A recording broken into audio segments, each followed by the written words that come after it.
Казвам се Георги Косев и съм роден в това село.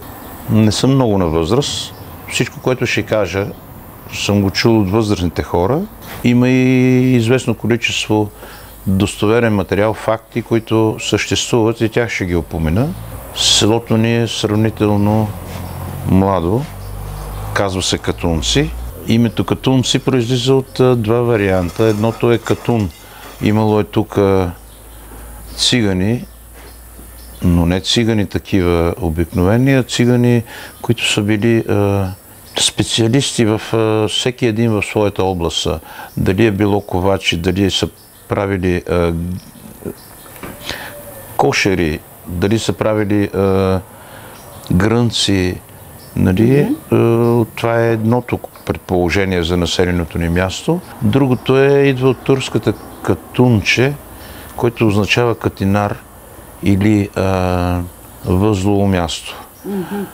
Нашето населено место, първите данни са от 12 век, по времето на деспот Слав, мелнишки владетел, където на камъка в момента, който е като артефакт в музея на град Мелник, е изчукано на самия камък надписа, че крепостните селяни на село Катунци се даряват на мъжки манастир Света Богородица за отглеждане на лозовите масиви и производство на гроздов еликсир.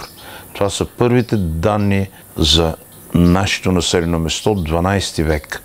В последствие населеното място изчезва два пъти и двата пъти предположенията са, че изчезва от малария, защото тук две реки се събират при нас и от самите оризища, които са сеяли хората за прехрана, и от самите комари явно на два пъти изчезва селото.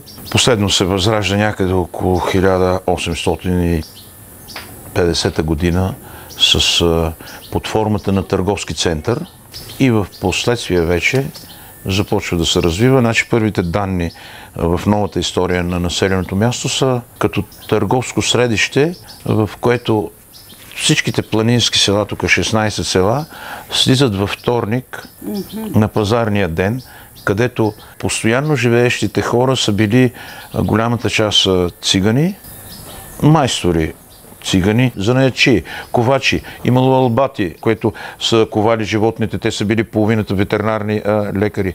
Имало е самърджии, имало е хан, където хората, ако ходят до Петрич, където имало тогава доктор, тук навръщане през път, защото разстоянието е голямо, да се качат отново в населените си места горе. И от тези 16 села, всъщност, в последствие идват хората, слизат в полето тук и се създава нашето село вече като по-голям средищен център, като най-високата бройка като населено место отива някъде на около 3000-3100 човека. Максимално в училището стигат до около 800 човека ученици. Гимназия от 1 до 11 клас. За кой период става дума? Значи периода е от 75 до 85 година. Училището е с пансион, в който децата, които идват да учат тук, има подсигурено спане, с стол, че невероятно средищен център с собствена болница, с стаи за лекуване в болницата, с детска градина нова, с модернизирано училище, нещо невероятно за годините си. Като образователен център училището е на високо ниво. Много трудно мога да изброя какви хора на какви позиции по височина са отишли в държавата. Просто всяко едно място има някакви хубави неща, които са запомнени от хората. Много от тях може би ще се забравят във времето. Да се надяваме, все още не сме с затихваща дейност, не толкова затихваща, но леко затихваща. Имате този широк поглед и дълбок поглед в историята на селото, явно и поради личния ви интерес за историята, но може би и заради позицията, която години сте заемали като пръв човек в селото, като кмет. Да, значи като кмет съм бил 8 години кмет на село Катунци. Но имах и щастието и късмета да бъда обучаван от невероятно добри учители от старата школа. Значи, това не беше проблем, това че някой щял да ни удари 2 шамара, или че ако минем покрай даскала и не го поздравим и че ще не удари, или че ако не станеш в автобуса, или пък като минеш покрай възрастните хора на събора, ако не ги поздравиш. Значи това беше такъв период от нашата история. Най-важното е с невероятни учители, които наистина се интересуваха от района и от нашето възпитание. Даже, примерно, си спомням, като деца се къпихме в реката, защото ние се къпихме в реката. Мама не къпеше преди 15 септември и не подстригваха, и ни резаха ногтите и ни купуваха платненки да тръгнем на училище. Като се къпихме в реката, беше излезна една голяма коса от скалата. И когато откарахме в училището на госпожа другарката по зоология, тогава имаше зоология, биология. След време разбрахме, че е била коса от крокодил. Значи много назад във времето имало и крокодили.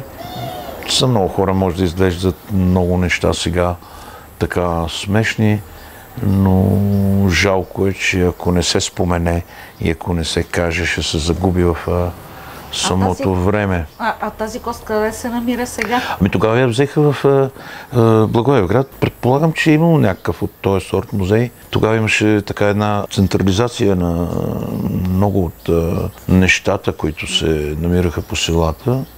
В крайна сметка през годините, да речем след последното възстановяване на селото, което казахме, че е някъде във втората половина на 19 век, да.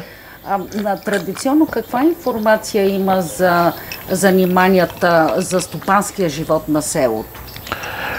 Значи, самото населено место е като земеделски район, защото в планината трудно се отглежда земеделска продукция.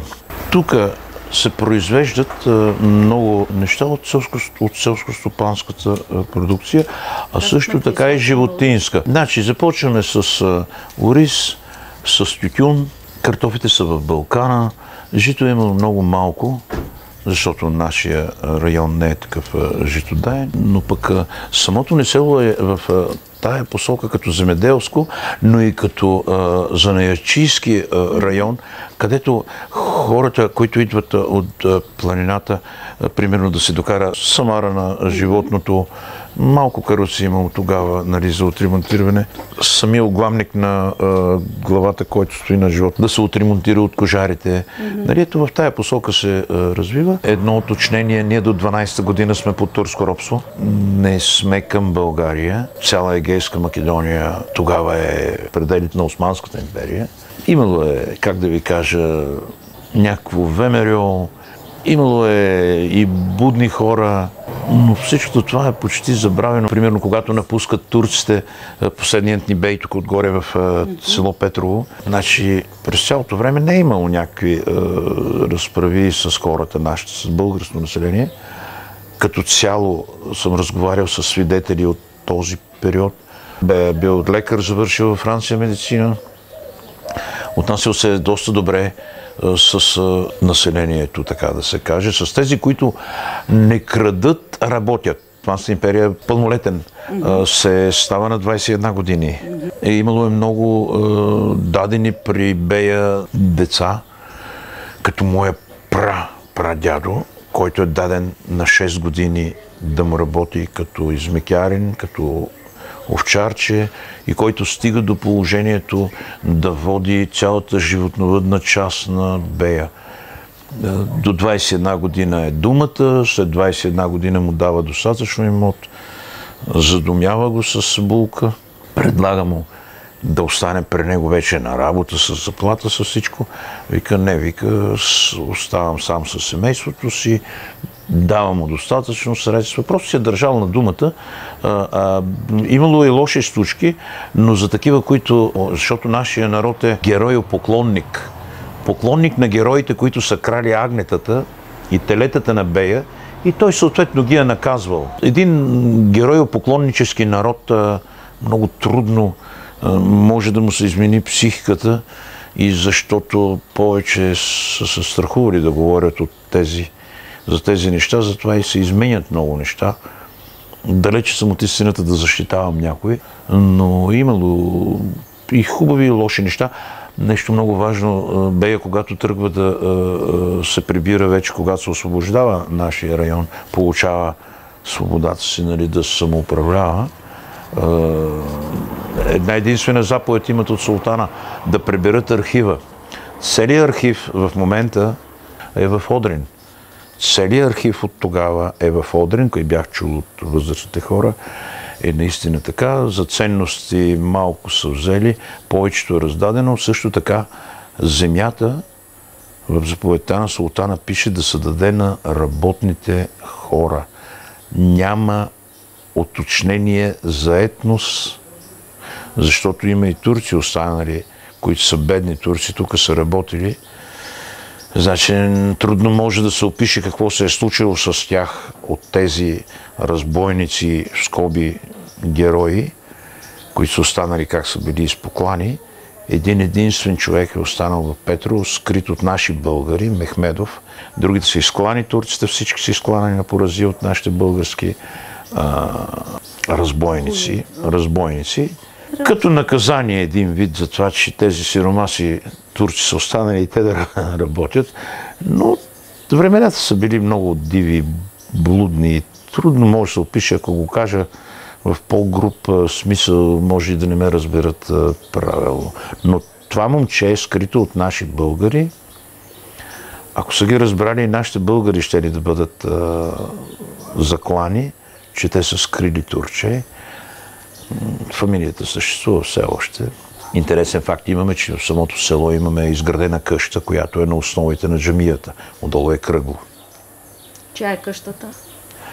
Не мога да ви кажа. А кога е градена? Някъде около 20-22 година от тогава стоят основите на разрушената джамия.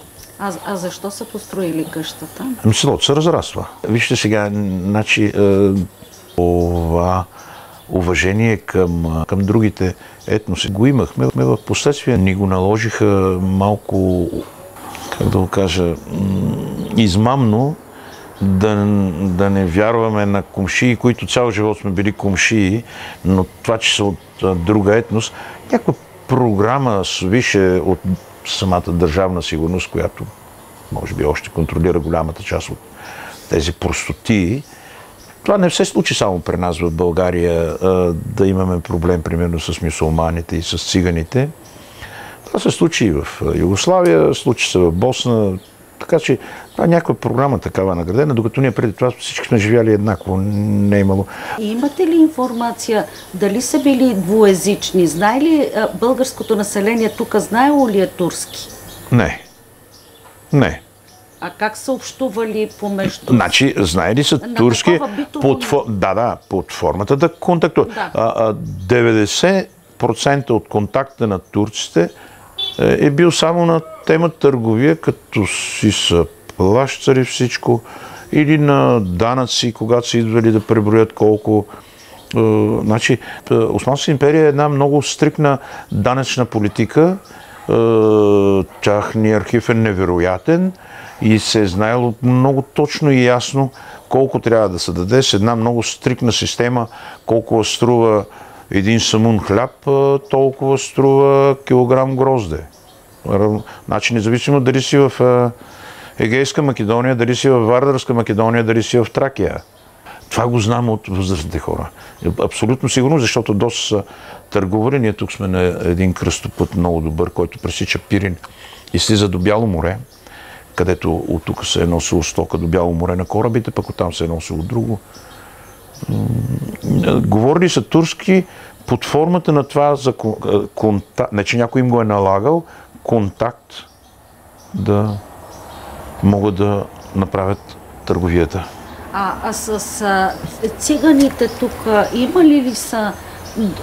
Те са имали добри отношения със сигурност, обаче да сте усещали от приказките на по-възрастните, че са имали някакво по-специално или пренебрежително отношение? Никога. Значи, има една така много интересна случка, сега ще кажа, когато 56-та година или 55-та, когато сменяват втория път парите. Тук има дедо Муца, който е бил ковач, невероятен ковач. И тогава са сменявали така, примерно до един чувал пари, едно към едно. Следващите два чувала ти ги сменяват едно към 5, а другите чували не ти ги сменяват. И дедо Муца е свърлил 9 чувала пари, защото не можал да ги смени. И когато са отивали наши хора да му предложат те да ги сменят, и той е казвал, вие не сте ги изкарали с труд, по-добре да ги загубя, отколкото излишно да ви давам пари, защото парите на готово не е нормално да се прави. Парите на готово дадени. Парите, когато са извоювани с труд, са пари, когато са на багева, се губят като пари. Не можете да оцените стойността на парите. Това е от циганин, дедо Муце. Ковач. Никога не е имало разлика, защото в по-късните години ние бяхме заедно. Те са християни по стечение на обстоятелствата. Тук при нас били сме заедно и на погребения, на изпращания, на сватби. И в момента вие виждате, че дори вече сега в новата част на България, в демокрацията имаме много предприемчиви, много качествени хора от етносите. Голяма част от нашите българи са по-големи цигани от циганите. Казвам го самата истина, не искам да бъда разбран погрешно.